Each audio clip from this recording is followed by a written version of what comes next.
আমার প্রথম চাওয়া হচ্ছে তুমি আমার পুত্র ভরতকে সিংহাসনের রাজা করো। আর আমার দ্বিতীয় চাওয়া হচ্ছে তুমি তুমি রামচন্দ্রকে 14 বছরের জন্য তুমি বনবাসে পাঠিয়ে দাও। কই কি তুমি মা?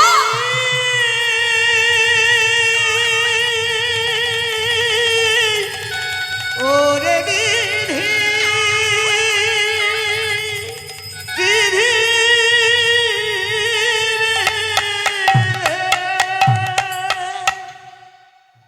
তুমি মা নাকি তুমি পাষাণী নাকি তুমি রাক্ষসী? তুমি জানছো না আজকে তোমার পুত্রের অভিষেক, আজকে অভিষেক, কালকে সে রাজা হবে, আর আজকে তুমি বলছো তাকে 14 বছরের জন্য আমি বনবাসে পাঠিয়ে দেব। তোমাকে কিন্তু দিতে হবে। শোনো কইকি, ছেলেরা বড় হলে তাদের কাছে আলোচনা না করে কোনো সিদ্ধান্ত নেওয়া যায় না। তাই আমার রামচন্দ্র বড় হয়েছে, তার কাছে আলোচনা না করে আমি কোনো সিদ্ধান্ত নিতে পারবো না। তো আমি রামচন্দ্রকে ডেকে পাঠাচ্ছি। আমি তো তাকে বলতে পারবো না, তুমি যদি পারো তাকে বলে দিও। রামচন্দ্রকে ডেকে পাঠানো হলো। রামচন্দ্র এসে পিতাকে মাতাকে প্রণাম করলেন। যেই না পিতা মাতাকে প্রণাম করলেন, রাজা দশরথ বললেন, বাবা রাম শোন বাবা, তুই আমার কাছে শোন। হ্যাঁ পিতা, আপনি আমায় ডেকেছেন? শোন বাবা, আমার মনে বড় বাসনা ছিল, আমি তোকে এই অযোধ্যার রাজা বানাবো, তোকে সিংহাসনে আমি রাজা করব। কিন্তু তোর মায়ের ইচ্ছা যে সে তোকে 14 বছরের জন্য বনবাসে পাঠাবে। তুই তো জানিস বাবা, আমি যদি কাউকে কোনো কথা দিই সেই কথা আমি রাখি। হ্যাঁ তুই জানিস, তা আমি তোর মাকে কথা দিয়েছিলাম যে সে আমার কাছে যা চাইবে আমি তাকে তাই দেব। তা আজকে আমার সেই দিন এসে গেছে বাবা, তুই কি আমার কথা রাখবি? পিতা, এ কি বলছো পিতা?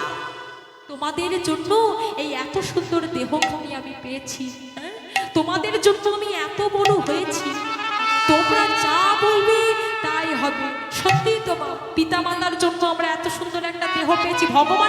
ভগবানের হাত তো আছে, কিন্তু পিতা মাতার জন্য আমরা এত সুন্দর একটা দেহ পেয়েছি।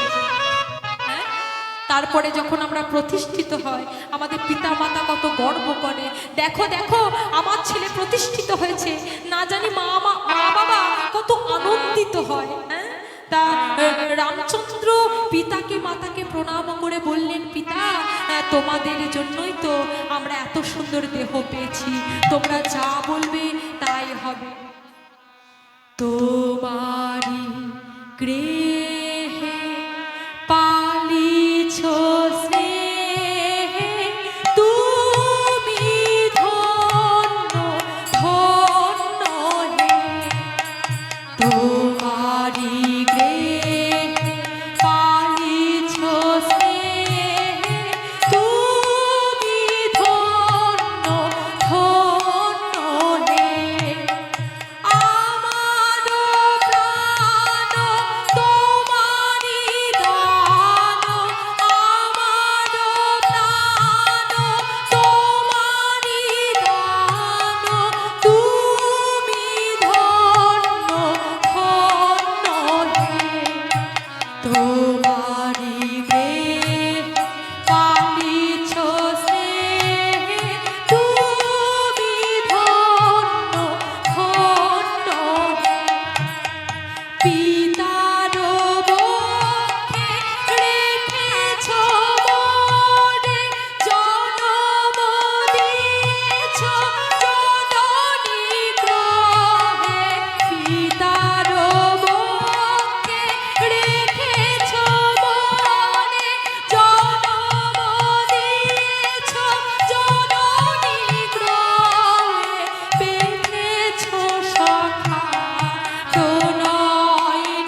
পিতা মাতার জন্য আমরা এত সুন্দর একটা দেহ পেয়েছি।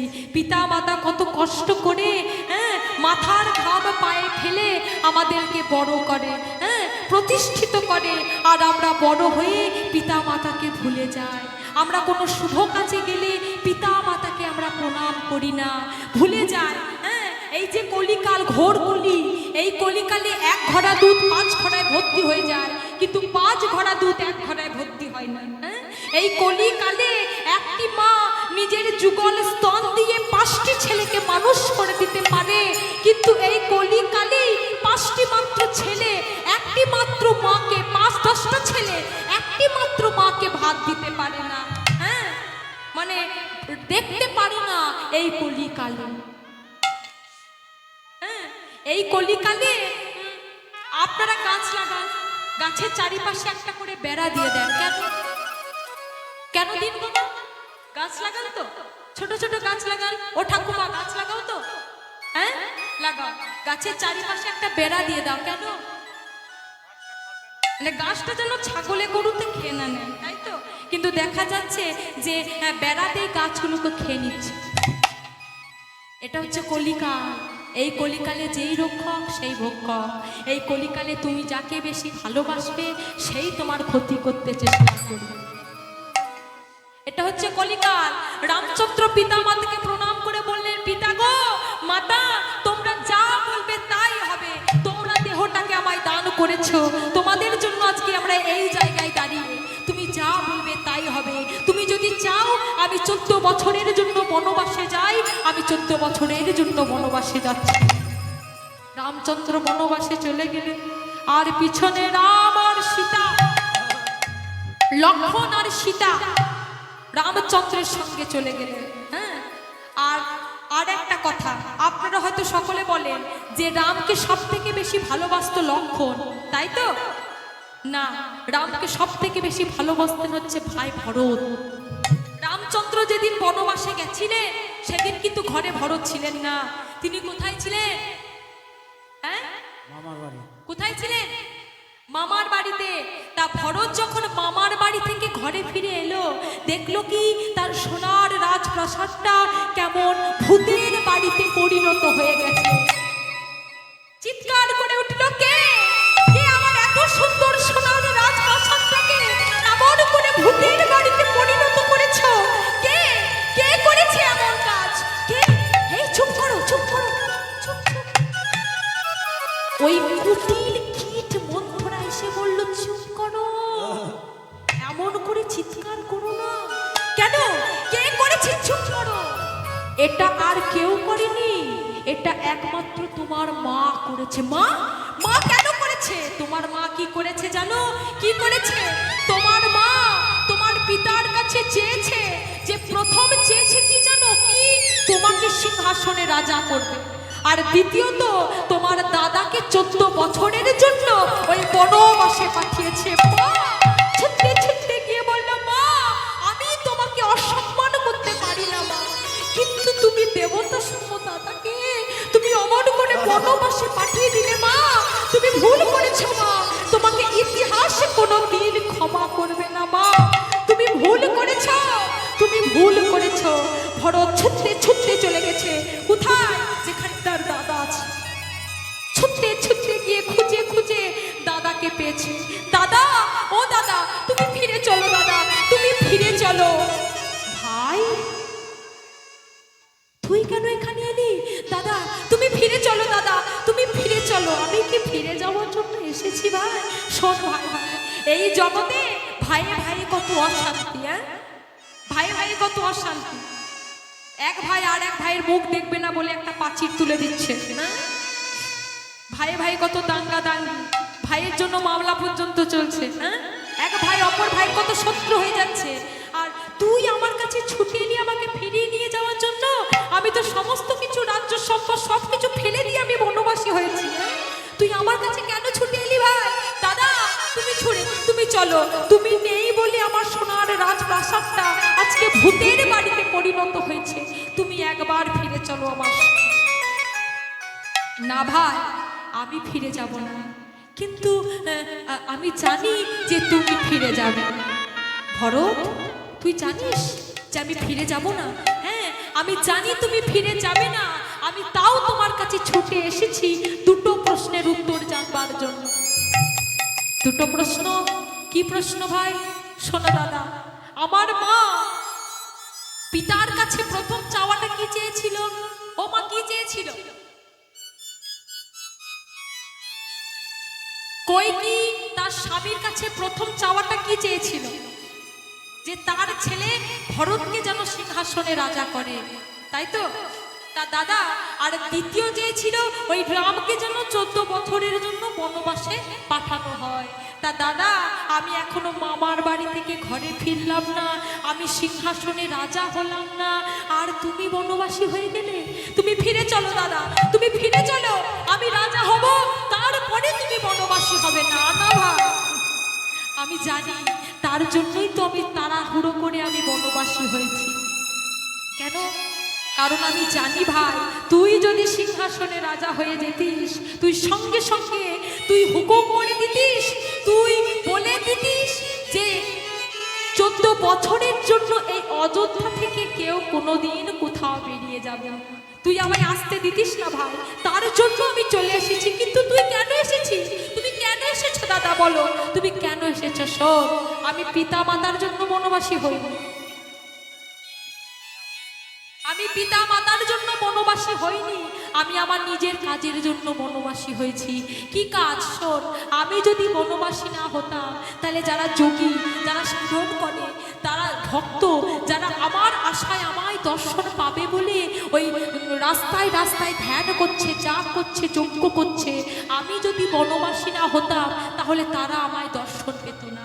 আমি যদি বনবাসী না হতাম, ওই শবরী চণ্ডালিনী ছোট জাতির মেয়ে হয়ে আমার জন্য ফল পেরে অপেক্ষা করছে আমার সেবায় দেবে বলে, তা আমি যদি বনবাসী না হতাম, তাহলে সে শবরী কৃপা পেত না। আমি যদি বনবাসী না হতাম, তাহলে অহল্যা পাষাণী থেকে কোনোদিনও মানবী হতে পারত না, তাই তো? আর আমি যদি বনবাসী না হতাম, তাহলে এই সীতা যদি চুরি না হতো, তাহলে রাবণের বংশ উদ্ধার হতো না। তাই আমি কারোর জন্য বনবাসী নই, আমি আমার নিজের কাজের জন্য বনবাসী। এই কথা বলে তুমি আমার হৃদয়ের জ্বালাটা জুড়িয়ে দিয়েছো দাদা। বেশ, আমি ফিরে যাচ্ছি, কিন্তু ফিরে যাওয়ার আগে আমি তোমার কাছে একটা আশীর্বাদ চেয়ে নেব। কি চাইবি ভাই? এই জন্মে তুমি আমায় ভাই রূপে জন্ম দিয়েছো বটে, জন্ম দিয়েছ বটে, কিন্তু পরের জন্মে যেন তুমি আমায় ভাই রূপে জন্ম দিও না। দিও না। এ কি বলছিস তুই? হ্যাঁ, ভাই ভাই রক্তের সম্পর্ক তুই আমার দাদা হিসেবে চাইছিস না?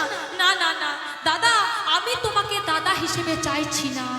কেন চাইছিস না? এই যে তুমি আজকে ভাইয়ের কথায় ফিরে গেলে না, আজকে যদি আমি তোমার বন্ধু হতাম, তাহলে আজকে হাতে ধরে টানতে টানতে তোমাকে আমি অযোধ্যায় ফিরিয়ে নিয়ে যেতাম।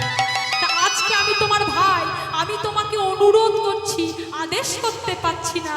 আমি যদি বন্ধু হতাম, তাহলে আমি তোমাকে আদেশ করতে পারতাম।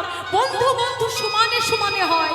তাই এই জন্মে তুমি আমায় ভাই রূপে জন্ম দিয়েছো বটে, কিন্তু পরের জন্মে যেন তুমি আমায় বন্ধু রূপে জন্ম দিও।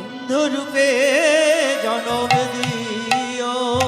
বেশ, আমি প্রতিজ্ঞা করলাম, পরের জন্মে আমি হব ভগবান শ্রীকৃষ্ণ, আর তুই হবি আমার বন্ধু সুদামা।